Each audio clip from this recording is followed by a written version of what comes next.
امت اس گروہ کو کہتے ہیں جن کے خاص عقائد ہوتے ہیں، ایک خاص عقیدہ ہے اور ایک خاص ہدف ہے.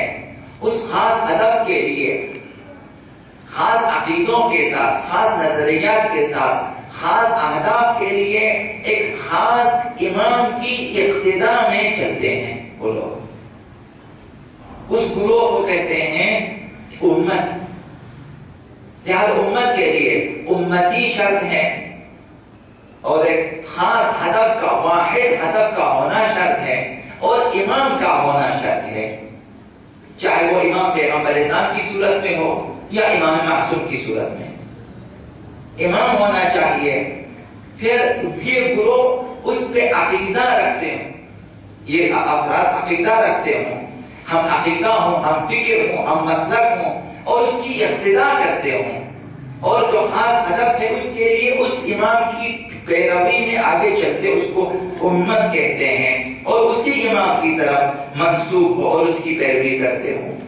تو ہم لوگ جو کہتے ہیں کہ ہم امت محمدی ہیں، یعنی کہ امت پیغمبر اسلام میں پہلی خصوصیت جو ہے، میں دو تین جملے جو ہے جلدی سے عرض کرنا چاہوں گا تاکہ اس ثواب تک پہنچ سکے. ہم لوگ کوشش کریں یہاں تک. پہلی چیز فرمان برداری ہے امت پیغمبر. اگر کوئی شخص فرمان بردار نہیں وہ امتی بھی نہیں ہے. کوئی لازمی چیز نہیں ہے کہ جو بھی یا مکتب تشیع یا مکتب تسنن میں وہ پیغمبر صاحب کو امتی ہے. فرمان برداری شرط ہے.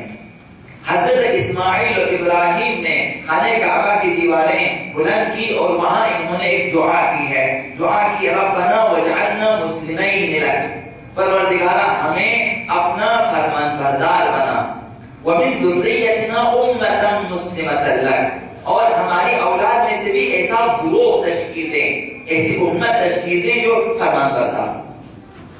اگر فرمان برداری نہ ہو کوئی بھی امتی نہیں اور نہ وہ قوم امت ہے جو اپنے امام کی فرمان بردار نہ ہو. خداوند متعال نے فرمایا ایھا الذین آمنوا اطیعوا اللہ واطیعوا الرسول واولی الامر منکم. یہ امت کے لیے حکم ہے. امت کی خصوصیت فرمان برداری ہے، اللہ کی اطاعت، اللہ کے رسول کی اطاعت اور اولی الامر یعنی ائمہ معصومین کی اطاعت. ان کے لیے حکم ہے وما آتاکم الرسول فخذوہ وما نہاکم عنہ فانتہوا. جو پیغمبر دیں وہی لیں اور جس چیز سے منع کریں رک جائیں. یہ امت کی نشانی ہوتی ہے، یہ فرمان برداری. اب ہمیں دیکھنا ہے کہ اپنی زندگی میں وہی چیزیں لیں جو پیغمبر اسلام نے ہمیں دی ہیں اور اجازت دی ہے، ان چیزوں سے رک جائیں جن سے پیغمبر اسلام نے اور اہل بیت نے منع کیا. دوسری جو خصوصیت ہے امت کی وہ امر معروف نہی عن منکر ہے. اس آیت کی کنتم خیر امت اخرجت للناس، تم بہترین امت ہو. پیغمبر اسلام کی امت سے خطاب، بہترین امت ہو، بہترین امت. اس کی شرط کیا ہے؟ تأمرون بالمعروف وتنہون عن المنکر. تم لوگ جو ہیں وہ نیکیوں کا حکم دیں گے اور برائیوں سے روکیں گے، امر معروف نہی عن منکر. وتؤمنون باللہ، اور تیسری چیز تو تیسری نشانی یہ کہ تمہارا ایمان ہے خدا تعالی پہ. لہذا بہترین امت کا اعزاز انہیں نہیں ملے گا جن کے نعرے کھوکھلے ہوتے ہیں. کھوکھلے نعرے آپ مجھ سے بہتر جانتے ہیں، نعرے لگاتے ہیں لیکن خود غائب ہے. کہتے ہیں کہ ہے ہماری درس کا کربلا، لیکن اسے پوچھیں کہ کتنے درس یاد ہیں؟ ایک بھی نہیں. جو اسوہ رسول ہے ہمارا وہ اسے پوچھیں تمہارا یہی اصول واقع ہے نا؟ نعرے کھوکھلے. یہ ساری قوم حسینی ہے، منسوب تو ہیں لیکن واقعی حسینی ہے. نسبت دینا الگ چیز ہے، ثابت کر کے دکھانا اور چیز ہے. میں کہوں ہوں کہ میں امتی ہوں کہنا آسان، لیکن ثابت کریں کہ تم پیغمبر اسلام کی امت. اس طرح بہت سارے نعرے ہیں کہ رہبر کے فرمان پہ یا قائد کے فرمان پہ جان کے قربان ہے. واقعی جان قربان ہے یا بھاگنے والے ہیں. تو نہ رہبر کی جو ہیں فرمان پہ جان قربان کرنے والے، ائمہ کے فرمان پہ ان کے فرمان پہ کیوں جان قربان نہیں کرتے؟ خلاص کھوکھلے نعروں سے یہ اعزاز خیر امت ہونے کا یا امتی ہونے کا اعزاز نہیں ملے گا. ان کے لیے شرط ہے کہ امر معروف نہی عن منکر. بس بہترین امتی وہی ہے کیونکہ امتی اگر جمع ہو جائے تو امت وجود میں آ جاتی ہے، کیونکہ امتی ایک فرد ہے، اس امت کا جو ہے ایک فرد امتی ہے۔ اگر امتی بہترین امتی بن جائے تو اس کا مجموعہ بہترین امت بن جاتا ہے۔ تو بہترین امتی وہ ہے ایک فرد، کہ آپ انگلی رکھیں اور کہ بہترین امتی کیا، کہ لوگوں کو نیکیوں کا حکم دیں اور برائیوں سے روکے اور خدا پہ ایمان اور آخرت پہ ایمان رکھنے والے ہوں۔ اب ضرورت جس چیز کی ہے، جب دوسروں کو نیکیوں کا حکم دینا ہے، برائیوں سے روکیں، خود پہلے نیکیوں پہ عمل کریں اور برائیوں سے روکیں۔ لہذا ساکت، خاموش، ترسو امت خیر امت نہیں ہے، رسول نام کی امت ہے۔ لہذا امر معروف نہی منکر اس وقت مسلمانوں میں اجاگر ہو جائے گی جب مسلمان ایک امت بن جائیں، سب ایک امت بنے، سب بہترین امتی بن جائیں اور ایک امت بن جائیں اور پھر روئے زمین کے حاکم بن جائیں۔ یہ مد نظر خدا ہے، مطلوب خدا یہی۔ اس وقت ہماری حکومت ہوگی، حاکمیت ہوگی، تب ہم روئے زمین سے یملأ الارض قسطا وعدلا، روئے زمین کو عدل انصاف سے بھر دیں گے۔ کما ظلما وجورا، جس طرح ظلم و جور سے ان کا خاتمہ اس وقت ممکن ہے جب مسلمان متحد ہو جائیں، امت واحدہ بن جائیں۔ اس وقت کیا ہوگا؟ اس وقت امام بھی ظہور فرمائیں گے اور یہ امت اس کی امت ہے، اور آ کر جو ہے روئی زمین کو جو ہے معروفات کو جو ہے عام کر دیں گے، منکرات کا خاتمہ ہو جائے گا۔ تو ضرورت اس بات کی ہے کہ ہر فرد نیکیوں کے حکم کے لیے، برائیوں سے روکنے کے لیے آگے بڑھیں۔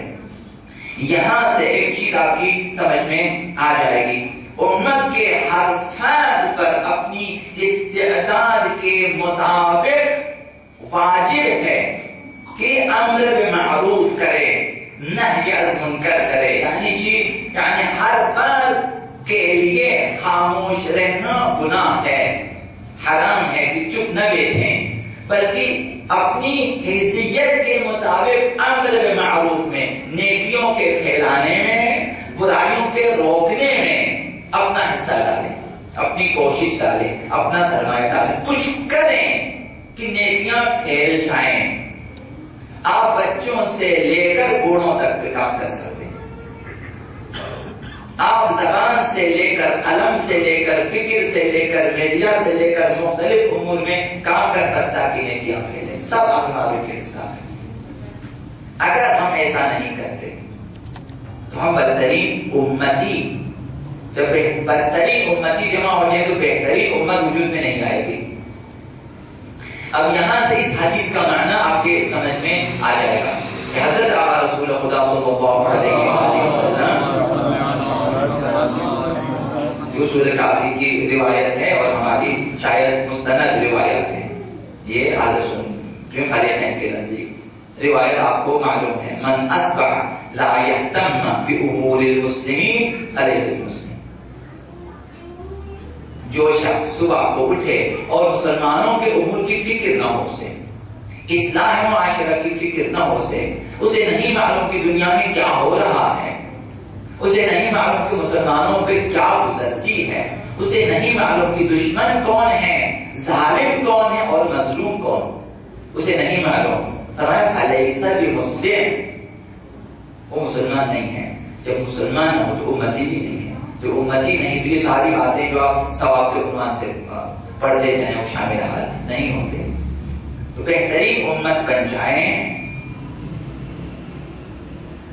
بہترین امت بن جائیں، بہترین امتی بن جائیں، تاکہ بہترین امت وجود میں آ جائے، تاکہ ہمارے امام معصوم کے لیے پردہ غیب میں رہنے کی ضرورت پیش نہ آ جائے،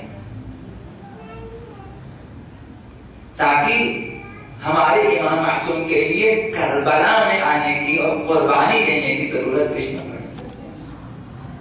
آئے۔